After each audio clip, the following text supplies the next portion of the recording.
desert stretched before them, an endless shimmering canvas of ochre and rust under a sky so vast it seemed to mock their smallness. Ethan, ever the pragmatic leader of their fledgling paranormal investigation channel, adjusted the lens on his tripod-mounted camera. "All right, team," he narrated, his voice a little too loud against the immense silence.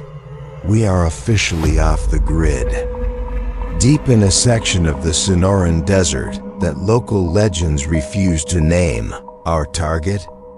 The anomaly, whispered about online as a geographical distortion, an energy vortex, a place where people simply vanish. His grin, usually infectious, felt forced in this desolate expanse. Maya, the group's empath and the channel's residents, sensitive, clutched her antique brass compass, its needle fluttering almost imperceptibly. Her EMF meter, a more modern contraption, gave off a low, intermittent hum, less a reading and more a persistent, unnerving thrum. She shivered, despite the scorching late summer sun beating down on them. "I'm already feeling something, Ethan," she murmured, her gaze sweeping across the unbroken horizon. "It's heavy, like the air is thick with unspoken things." Ethan simply nodded, already planning his opening monologue, while Noah, meticulous and jumpy, checked the battery levels on his array of recording devices. Noah, the tech wizard, responsible for every flickering frame and distorted audio clip their channel would ever produce, launched his drone. It ascended with a high-pitched whine, a fragile buzzing insect against the infinite blue. For a moment, the live feed on his tablet was crystal clear, showing the endless undulating dunes, the sparse, spiky silhouettes of Ocotillo and saguaros.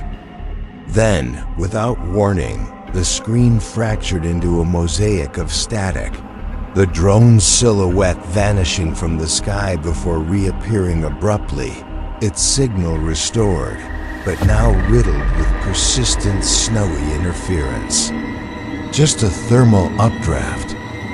"Probably," Ethan said, a shade too quickly, trying to maintain their cheerful, adventurous facade. Noah, however, didn't look convinced. His brow furrowed, a faint sheen of sweat already on his temples. They drove further, deeper into the unmarked territory, following coordinates gleaned from cryptic online forums and Dr. Evelyn Reed's meticulous research.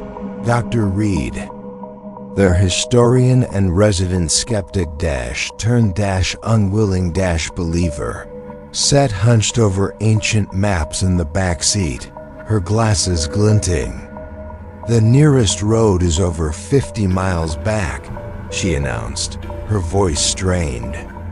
"And according to these old geological surveys, this entire quadrant is noted for unusual magnetic disturbances and anomalous subsurface heat signatures.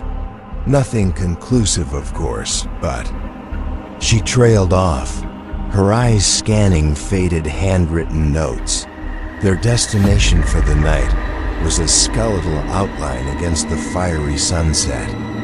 The remnants of an old prospector's shack, its wooden beams warped by decades of sun and wind, its corrugated iron roof a patchwork of rust. It promised little comfort, but absolute isolation. The dust clung to everything, a fine, gritty film that seemed to permeate their gear, their clothes, their very skin. As they unloaded, the vastness of the desert began to truly sink in, pressing down on them, amplifying every creak of the old shack, every rustle of dry brush, Setting up their base within the crumbling shack felt less like establishing a camp and more like intruding on a long-forgotten grave. Inside, rusted tools lay scattered like ancient bones, a pickaxe half buried in sand, a collapsing cot draped in cobwebs. A faint, metallic tang hung in the air, mingled with the dry scent of dust and something else. Something indefinable and vaguely unsettling, like ozone mixed with decay.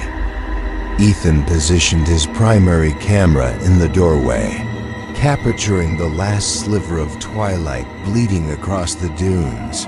A beautiful but terrifyingly indifferent backdrop that as the last vestiges of daylight bled from the sky, plunging the desert into an ink-black canvas studded with impossibly bright stars. The silence became profound, a suffocating presence. No crickets chirped, no distant coyote howled. It was a silence so absolute it vibrated, pressing in on their eardrums. It was then that the first faint whispers began. They were just at the edge of hearing, carried on the dry, cool night wind, like desiccated leaves skittering across rock. Faint, indistinct, formless. "Did you hear that?" Maya whispered, clutching Ethan's arm, her voice barely audible. Ethan frowned, straining his ears. "Just the wind, Maya. It plays tricks out here." But Noah, recording ambient sound on his high-fidelity microphone, felt a chill that had nothing to do with the dropping temperature. On playback later, beneath the howl of the desert wind, distinct guttural sounds, almost like a low, resonant groan, could be discerned, punctuated by sharper, almost vocalized sibilants. Dr. Reed, huddled by the light of a flickering lantern, made her own chilling discovery.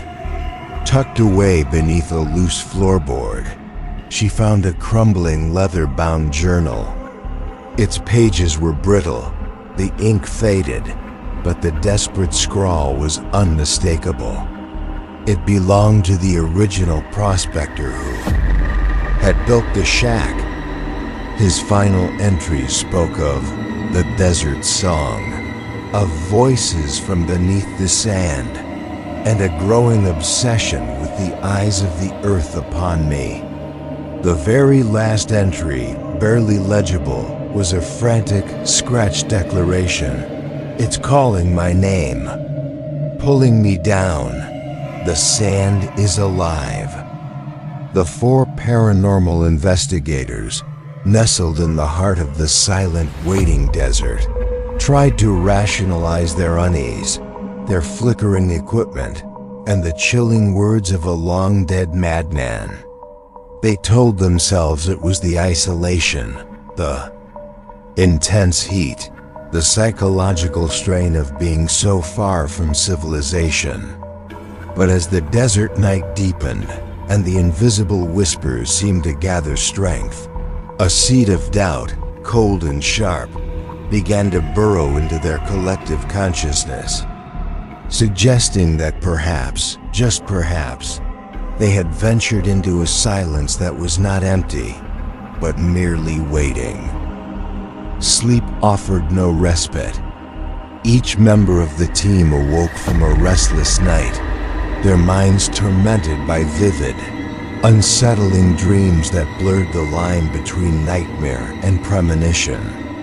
Ethan found himself buried alive, the fine sand suffocating him, its relentless weight pressing down, while disembodied whispers echoed his deepest anxieties. Maya was haunted by visions of shadowy figures writhing just beneath the surface of the dunes, their forms vaguely humanoid, their movements slow and agonizing as if trapped. Noah dreamt his precious tech equipment was turning against him, screens displaying horrific, impossible images of distorted faces, the camera lenses morphing into unblinking, malevolent eyes. Dr. Reed, most disturbing of all, saw ancient, alien symbols carved into the very bedrock of the desert, pulsing with a dark, primordial light, the air around them thick with a silent, consuming hunger. As the sun began its relentless climb, painting the sky with a brutal, unyielding light, the sensory deceptions of the previous day intensified. The heat haze shimmered on the horizon, but now, within its wavering embrace, they caught fleeting glimpses of movement that defied rational explanation. A dark form, too large to be an animal, seemed to dart behind a distant saguaro, vanishing the moment they focused. An impossible shimmer, like a pool of water in the distance, would resolve not into a mirage, but into a brief, unsettling distortion of the air itself, as if the very fabric of reality was warping. They blamed dehydration, the intense desert light, and the lingering effects of their disturbing dreams, but the collective unspoken tension tightened around them like a noose. "My compass," Maya murmured, holding up the antique instrument. Its needle, usually a reliable guide, now spun wildly, then pointed erratically in directions that made no sense. And the EMF? It's just a flat line now, like it's not even registering anything, or it's completely overwhelmed. Ethan, attempting to film her distress, found his camera screen glitching, pixelating Maya's face into a distorted, demonic caricature for split seconds before returning to normal. He frowned, checking the connections, but found nothing amiss. The equipment, usually dependable, was actively rebelling. Using Dr. Reed's meticulously plotted coordinates, cross-referenced with Noah's initial drone scans, they finally located what online forums had dubbed the anomaly. It wasn't a mountain or a canyon, but a vast, perfectly circular depression, perhaps a quarter-mile across, sunken into the desert floor. Its sides were unnaturally smooth, as if carved, leading down to a bottom littered with dark, almost obsidian-like rocks that absorbed the sun's light rather than reflecting it. The air inside the depression was noticeably colder, heavier, and utterly still, a stark contrast to the swirling hot wind outside its perimeter. Stepping into the anomaly felt like entering a different world. Maya stumbled, clutching her head. "Oh God, it's so strong here," she gasped, her face pale. "My ears are ringing, and I feel like I'm going to throw up." Her EMF meter, which had flatlined outside, now screamed with a high-pitched, incessant whine, its needle thrashing wildly. Dr. Reed, usually composed, felt a strange prickling sensation on her skin, as if tiny, unseen insects were crawling beneath it. Ethan, despite his skepticism, felt an inexplicable dread, a cold knot forming in his stomach. Noah, eager to capture definitive proof, sent his drone directly into the anomaly's center. It hovered for a moment, its cameras transmitting a dizzying view of the smooth, dark rocks. Then, without warning, the drone's entire system seized. The rotors whined, then died, and it plummeted, hitting the obsidian floor with a dull thud, its signal cutting out completely. When they cautiously approached the downed drone, its casing was cracked, and the internal components were inexplicably hot, almost molten to the touch, despite being in the cool air of the depression. It wasn't just broken. It felt violated. As they filmed a strange landscape within the anomaly, focusing on the dark rocks, they began to notice something far more unsettling than equipment failure. The sand itself seemed alive. Small, almost imperceptible undulations or ripples moved across the surface, as if something vast and invisible shifted just beneath. It was like watching a perfectly still pond, only to see its surface subtly disturbed by something enormous moving slowly beneath. Then, directly in front of Ethan, a perfect small sinkhole formed, exhaling a puff of unusually cold air before collapsing back into normal, undisturbed sand as if it had never existed. The second night descended upon them, bringing with it a more profound and terrifying change. The faint, indistinct whispers of the previous night were now clearer, more deliberate. They formed fragmented words, sometimes phrases, carried on the chilling desert wind. "Ethan, join us." A voice, not quite human, yet disturbingly familiar, seemed to sigh through the darkness. "Maya, deep below." Another whispered, resonant with a terrible promise.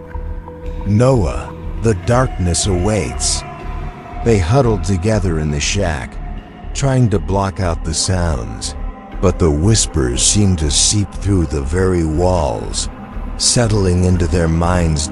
Noah, recording the audio from inside the shack, captured something truly horrifying. When played back, the background whispers coalesced into distinct, chilling sentences. One recording held a distorted, elongated moan, followed by what sounded unmistakably like Ethan's own voice, whispering his name, then dissolving into a guttural laugh. Another contained Maya's panicked breathing, overlaid with a chorus of unknown voices repeating, "Give. Give your fear." Noah showed it to Ethan, his hand trembling, his face ashen. "This isn't the wind, Ethan. This is something else. Something trying to talk to us." The rationalizations began to crumble. The heat, the isolation, the fatigue, none of it could explain the targeted malfunctions, the palpable dread, the clear, terrifying voices that now pierced the desert night. The anomaly was no mere geological curiosity or energy vortex. It was something aware, something ancient, and it was reaching out, its whispers becoming increasingly demanding, calling them deeper into its domain, promising a terrifying assimilation. They were no longer merely observing. They were being observed, and the desert was tightening its grip. The relentless desert sun rose on their third day, but it brought no comfort, only the harsh illumination of their increasingly desperate situation. Their last thread to the outside world had been severed. The SUV, their only hope of escape, sat silent and useless, its tires inexplicably slashed overnight, not merely deflated, but violently torn. Ethan tried the satellite phone, frantically hitting buttons, but all he received was static, or worse, a horrifying, drawn-out scream that seemed to echo from the void before cutting out entirely.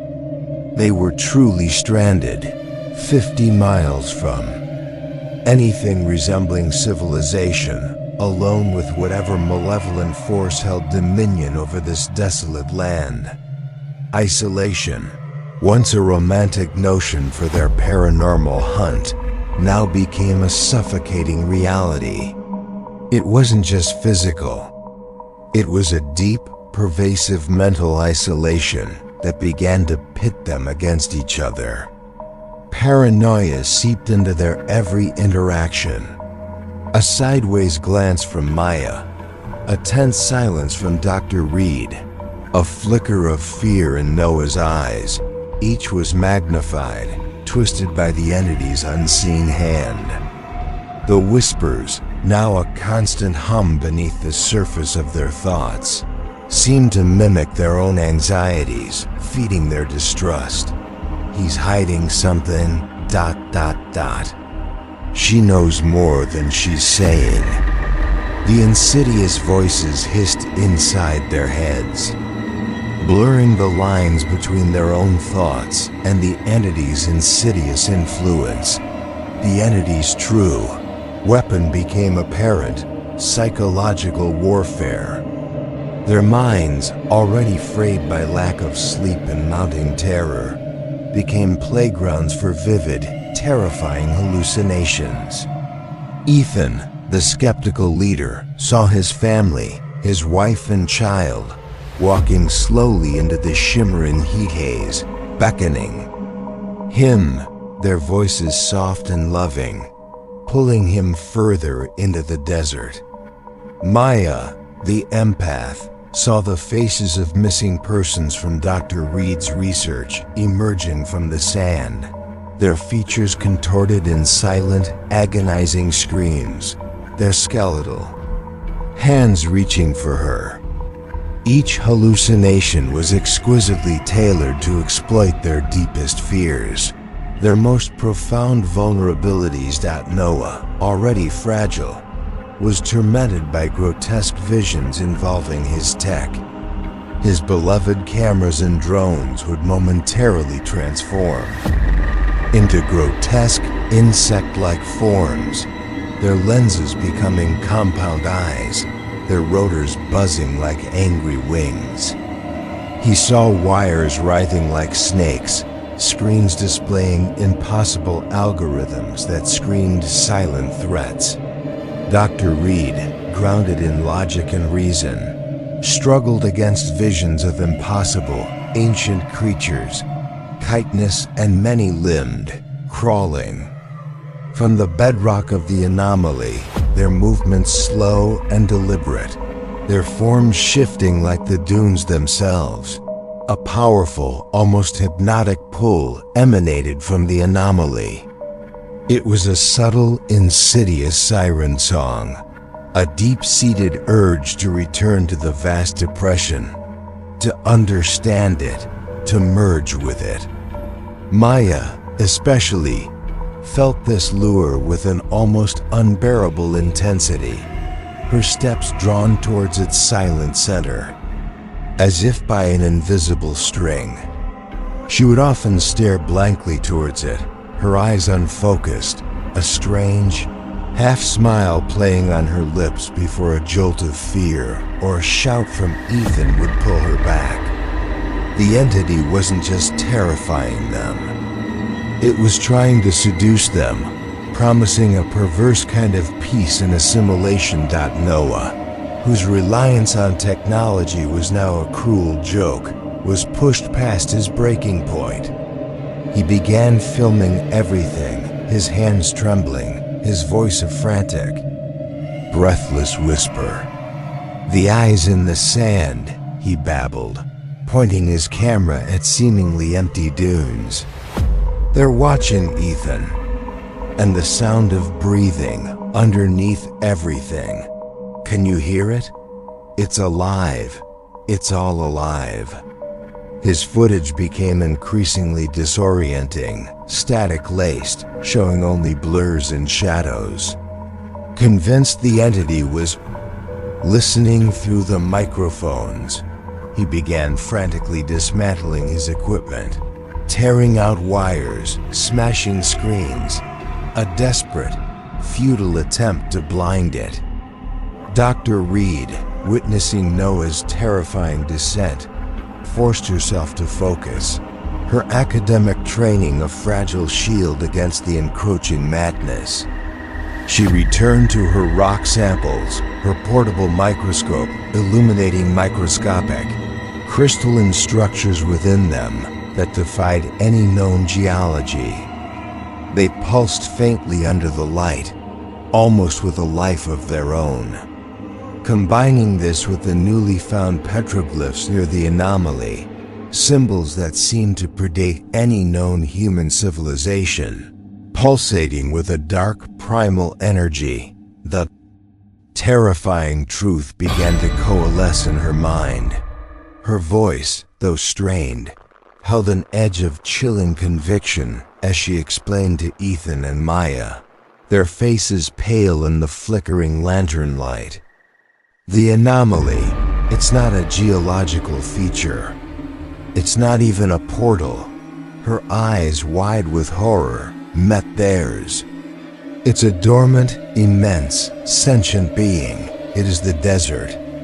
Or perhaps the desert is merely its skin.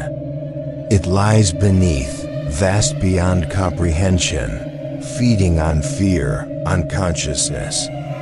It slowly draws those who venture too close into its ancient, suffocating embrace, assimilating their minds into its own vast, unknowable awareness. The whispers, she theorized, were its thoughts, its endless hunger. The subtle movements in the sand, its slow, agonizing awakening.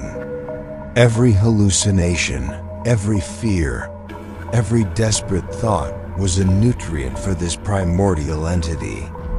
We're trapped in its mind, she concluded, her voice barely a whisper. It's playing with us. And it's hungry. The realization hit them with the force of a physical blow. They were not merely in a dangerous place. They were inside a living, malevolent entity, its awareness slowly encompassing their own. The desert, which had once seemed indifferent, was now overtly hostile, its vast emptiness transformed into a living, predatory trap.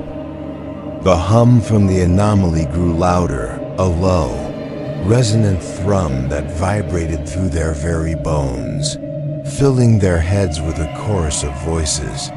Their voices, the prospector's voice, 1,000 other voices, all screaming, all whispering. The unraveling was complete. Their sanity, their hope, and their very existence were being systematically devoured by the ancient, awakening horror of the whispering sands. The desert ceased to be merely an environment. It became an active, malevolent antagonist. The sand around them, no longer subtly shifting, began to churn and writhe with deliberate, hungry movements. Grains were whipped into miniature vortexes that stung their exposed skin, stinging like invisible insects. The air grew thick with dust, not from a natural storm, but as if the ground itself was exhaling, creating a suffocating pressure that pressed down on their chests, making every breath a desperate struggle against a palpable, unseen weight. A low, resonant hum, originating from the core of the anomaly, vibrated through the very bedrock, a sound that bypassed their ears and vibrated directly within their bones, a chilling symphony of hunger. The entity's psychological assaults ceased to be insidious whispers. They became direct, booming commands inside their heads, a cacophony of monstrous voices. Give us your fear. Become one. Join the whispers.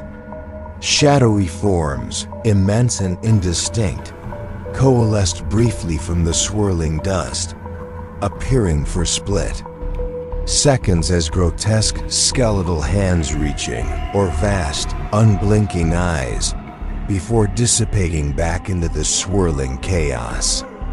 The sheer force of the psychic assault was overwhelming, a tidal wave of terror designed to break them utterly, to prepare them for what was to come. Noah, his eyes wide and vacant, completely broken by the relentless mental assault, began to scream incoherently about the voices, about the tendrils, about it wanting everything. In a moment of pure primal terror, he stumbled, not over an unseen obstacle, but as if the ground beneath him had actively given way, liquefying into a quivering maw. He was pulled down swiftly, silently, his screams abruptly muffled as the sand closed over him, leaving behind only the frantic, final static burst from his dropped camera, its lens pointed at the churning, consuming earth. His last desperate gasp was absorbed by the sand, vanishing as if he had never existed. Ethan and Dr. Reed, frozen for a heartbeat by Noah's horrifying disappearance, snapped into desperate action. A primal surge of adrenaline, fueled by terror, ignited in them. Their vehicle was useless. Their only option was desperate flight on foot. They ran, stumbling through the deep, yielding sand, their lungs burning, every muscle screaming in protest. But the desert seemed to stretch endlessly before them, mocking their efforts. The ground underfoot became uneven, shifting maliciously, almost as if trying to trip them, to drag them down. They ran until their bodies screamed for release, until the distant lights of what they hoped was a road became another cruel mirage. The hum from the anomaly followed them, growing louder with every labored breath, filling their minds with the collective echoes of 1,000 swallowed souls. They collapsed, exhausted, defeated, their faces streaked with tears, dust, and blood, their breath coming in ragged gasps. The sand began to slowly, inexorably, rise around them like a tide of living dust, cold and suffocating, preparing its final terrible embrace. As the sand enveloped their legs, then their waists, the whispers returned, no longer frightening, but strangely soothing, inviting. Peace, join us, rest. They promised, washing over Ethan and Dr. Reed like a calming balm. Their eyes glazed over, a strange, serene smile playing on their lips, as if they had finally found solace in the suffocating depths. Ethan's camera, dropped in his final stumble, filmed the slow process until only a mound of undisturbed sand remained, a perfect, pristine dune, as if they had never disturbed its ancient sleep. Weeks later, a lone, disoriented figure stumbled into the outskirts of a small desert town, incoherent and severely dehydrated. It was Ethan. He was found by a passing motorist, miles from any marked road, his clothes tattered, his eyes wide and unseeing. He spoke only in fragmented phrases, muttering about the whispers, the eyes in the sand, and a chilling, low hum that seemed to emanate from everywhere and nowhere. The authorities, mystified, dismissed it as severe heat stroke and psychological trauma. But what no one knew was that the memory card from his camera, found clutched in his hand, wasn't just recovered footage. It was a beacon. The last chilling frame showed not his demise, but a subtle, almost imperceptible shift in his own eyes, a flicker of that obsidian dark from the anomaly's depths, a deep, unsettling calm replacing the terror. His catatonia, his fragmented words, were not just trauma. They were the subtle, insidious manifestation of the entity within him, growing, preparing to spread. He was the anomaly's return, its first successful integration, the final text overlay on his recovered footage, before the feed dissolved into perfect, silent static read. Ethan remains institutionalized, repeating only one phrase, whispered, endlessly into the sterile hospital walls. We are watching. We are waiting. The desert is coming home. The entity hadn't simply consumed them, it had learned. It hadn't trapped them in the desert. It had sent a piece of itself out of it, now disguised as a broken man, a Trojan horse carrying the ancient. Hunger into civilization. And the footage. The terrifying screams, the harrowing visuals, the proof of an ancient horror. It wasn't just a recording. It was a broadcast, a carefully curated lure. The entity wasn't just waiting for people to stumble into its territory. It was actively reaching out, planting seeds of curiosity, guiding the next unsuspecting group of paranormal investigators directly into its waiting embrace, ensuring the cycle of assimilation would continue, spreading its consciousness not just beneath the sand, but through the very fabric of the world above. The whispers had gone viral, and the desert's hunger had found a new terrifying way to feed.